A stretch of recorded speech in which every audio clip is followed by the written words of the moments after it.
ناظرین، اگر اس وقت آپ کے پاس وقت نہ ہو تو آپ اس ویڈیو کو یہیں روک دیجئے، جب آپ کے پاس فراغت ہو تب دیکھ لیجئے گا، لیکن اس ویڈیو کو مکمل دیکھنا آپ کے لیے بہت ضروری ہے، کیونکہ میں ابھی آپ کے سامنے جو انکشاف کرنے جا رہا ہوں وہ نہ صرف آپ کے ایمان کے تحفظ کے لیے ضروری ہے بلکہ ایسے شخص کی حقیقت کو بھی وہ کھولنے والا ہے جو امت مسلمہ کو گمراہ کر رہا ہے۔ ناظرین، آپ کو پتا ہوگا کہ انجینئر مرزا محمد علی نے اللہ پاک عز و جل کے جلیل القدر ولی سیدنا حضرت خواجہ معین الدین چشتی اجمیری علیہ الرحمہ پر انتہائی گھناؤنا اور بے بنیاد الزام لگایا کہ انہوں نے اپنے نام کا چشتی رسول اللہ کا کلمہ پڑھایا ہے، العیاذ باللہ، جبکہ حقیقت یہ ہے کہ جس کتاب ہشت بہشت کو مرزا چڈو پیش کرتا ہے وہ کتاب حضرت خواجہ صاحب کی اپنی تصنیف شدہ ہے ہی نہیں، یعنی انہوں نے لکھی نہیں ہے، بلکہ یہ ملفوظات ہیں، اور ملفوظات کہتے ہیں کہ کسی بزرگ کے احوال اور واقعات کو کسی اور شخص نے اکٹھا کیا ہو، جمع کیا ہو، اور ایسے ملفوظات کبھی بھی کسی بزرگ کے خلاف بطور دلیل پیش نہیں کیے جا سکتے۔ پھر دوسری بڑی بات یہ کہ لفظ چشتی حضرت خواجہ صاحب کی زندگی میں معروف ہی نہیں تھا، یعنی آج ہم جو لفظ چشتی حضرت خواجہ صاحب کے ساتھ لگاتے ہیں یہ آپ کے دور میں بلکہ آپ کے بعد بھی 100-150-200 سال تک یہ لفظ معروف ہی نہیں تھا۔ تو جو لفظ معروف ہی نہیں تھا اس لفظ کے ساتھ خواجہ صاحب نے کس طریقے سے یہ کلمہ پڑھا دیا، معاذ اللہ۔ پھر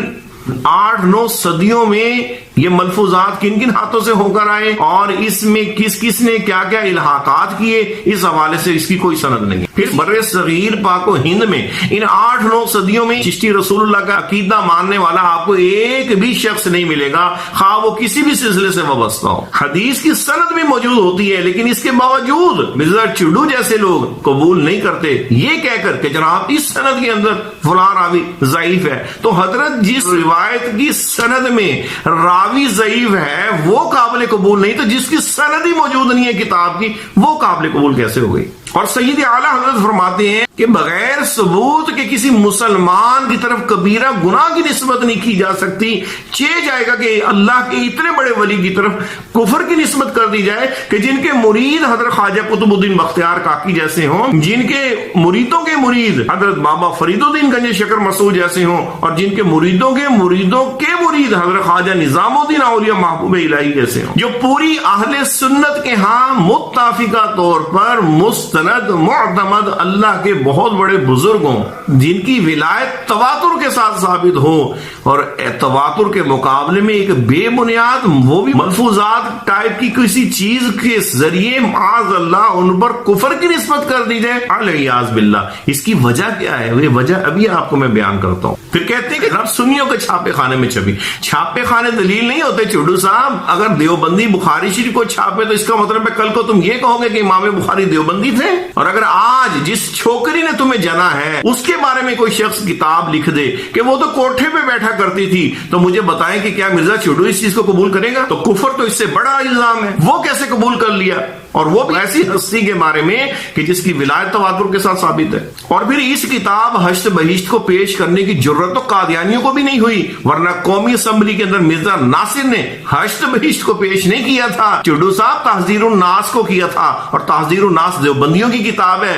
اور وہ قاسم نانوتڑوی کی جس کو وہ اپنا امام سمجھتے ہیں، جس نے یہ دروازہ کھولا تھا ختم نبوت کا کہ اگر نبی پاک علیہ الصلوۃ والسلام کے بعد کوئی نبی آ جائے تو حضور کی خاتمیت محمدی پر کوئی فرق نہیں پڑے گا۔ اور اسی کتاب پر سید اعلیٰ حضرت علیہ رحمہ نے اس وقت کفر کا فتویٰ لگایا تھا، اور علماء حرمین شریفین کیونکہ اہل سنت کی حکومت تھی حجاز مقدس میں، انہوں نے اس کی تائید کی تھی، اور الصوارم الہندیہ میں 250 علماء ہندوستان نے اس کی تائید کی تھی کہ جو شخص نبی پاک کے بارے میں یہ عقیدہ رکھے کہ حضور کے بعد نبی آنا تو بڑی دور کی بات ہے، ممکن ہے بھلے آئے گا نہیں لیکن ممکن ہے، وہ بھی اتنا ہی بڑا کافر ہے جتنا بڑا کافر وہ شخص ہے جو یہ کہے کہ حضور کے بعد کوئی نیا نبی آ گیا ہے۔ اور اس پر پھر ہمارے اہل سنت کے علماء نے دیوبندیوں سے کہا تھا کہ دو جواب، تو مفتی محمود جیسے لوگوں کے سر جھک گئے تھے، اور اس وقت بھی پھر اہل سنت کے شیروں نے جواب دیا تھا، اوے مرزا ناصر اس کتاب کو ہٹا ہمارے آگے سے، اس کتاب پر تو سید اعلیٰ حضرت علیہ رحمہ نے 70 سال پہلے کفر کا فتویٰ لگا دیا ہے، اور ہم تو اس کتاب کے لکھنے والے کو اس عبارت کی وجہ سے اتنا ہی بڑا کافر سمجھتے ہیں جتنا بڑا کافر تیرے مرزا قادیانی کو سمجھتے ہیں۔ تو سر اس وقت تو مرزا ناصر کو بھی یہ عقل نہ آئی کہ وہ مرزا چڈو چڈو سے روحانی طور پر وہ مدد لے لیتا اور وہ حشد بہشت کو لے آتا ہے، اور آج تک توفیق نہیں ہوئی میری معلومات کے مطابق کہ مرزا چڈو نے تعزیر الناس پہ کوئی کلام کیا ہو۔ کیوں؟ اس کا جواب ابھی آگے آ رہا ہے۔ تو ناظرین، آخر وجہ کیا ہے؟ مرزا چڈو کو یہ کرنے کی ضرورت کیوں پیش آئی؟ اس کی ایک وجہ تو یہ کہ قادیانیوں کے منہ کے اندر اس نے وہ بات ڈالنے کی کوشش کی جس سے امت مسلمہ کا عقیدہ ختم نبوت متزلزل ہو، اور دوسرے نمبر پر جو اس سے بھی بڑی بات ہے، اور خود مرزا جیلمی کا بابا مولوی اسحاق جھالوی، جس کو یہ وقت کا امام حسین کہتا ہے، اس نے ختم نبوت کا دروازہ کس طرح کھولا، یہ آپ ذرا سن لیجیے۔ اور یہ بھی یاد رکھیے گا کہ جس طرح قاسم نانوتڑوی نے یہ نہیں کہا تھا کہ کوئی نبی آ گیا ہے، اس نے کہا تھا کہ آ جائے تو فرق نہیں پڑے گا، اور یہی بات مرزا چڈو کا بابا کہہ رہا ہے۔ ذرا یہ سنیے۔ یار نبوت دائما کہنا چاہیے اس امت کے اندر بھی نبوت جاری ہے۔ یار نبوت دائما کہنا چاہیے اس امت کے اندر بھی نبوت جاری ہے۔ یار نبوت دائما کہنا چاہیے اس امت کے اندر بھی نبوت جاری ہے۔ دیکھا آپ نے ناظرین، یہ تھا وہ انکشاف جو میں آپ کی خدمت میں پیش کرنا چاہ رہا تھا، العیاذ باللہ، کہ مرزا چڈو جس کو اپنا بابا سمجھتا ہے، اور صرف بابا نہیں سمجھتا، وقت کا امام حسین کہتا ہے، اور کہتا ہے اس جیسا تو متقدمین اور متاخرین میں بھی کوئی نہیں ہے، اور وہ شخص ختم نبوت کی دھجیاں اڑا رہا ہے اور کہتا ہے کہ اجرائے نبوت جاری ہے، معاذ اللہ۔ یہی تو قادیانی کہتے ہیں، اور یہی بات تو قاسم نانوتڑوی نے کہی تھی، اور اس کا ڈیفینس بھی اس باب اسحاق نے کیا ہوا ہے کسی اور ویڈیو میں، وہ کسی وقت میں آپ کو وہ بھی پیش کروں گا۔ اور یہ بھی یاد رہے کہ مرزا انجینئر کے جو میں فالورز ہیں ان کی خدمت میں یہ گزارش کروں گا کہ خدا کے لیے اپنی آنکھوں سے پٹی ہٹائیے،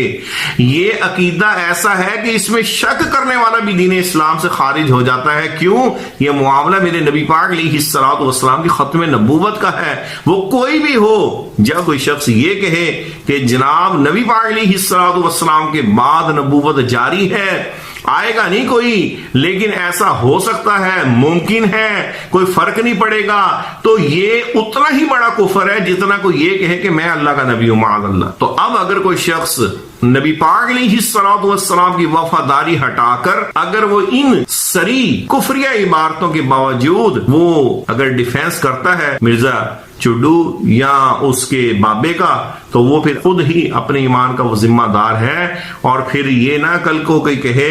اگر اسی حالت میں موت آ گئی بروز قیامت، پھر مسلمانوں میں نہیں اٹھے گا ختم نبوت کے عقیدے کا انکار کرنے والا، یا ختم نبوت کے عقیدے کے انکار کرنے والے کو مسلمان سمجھنے والا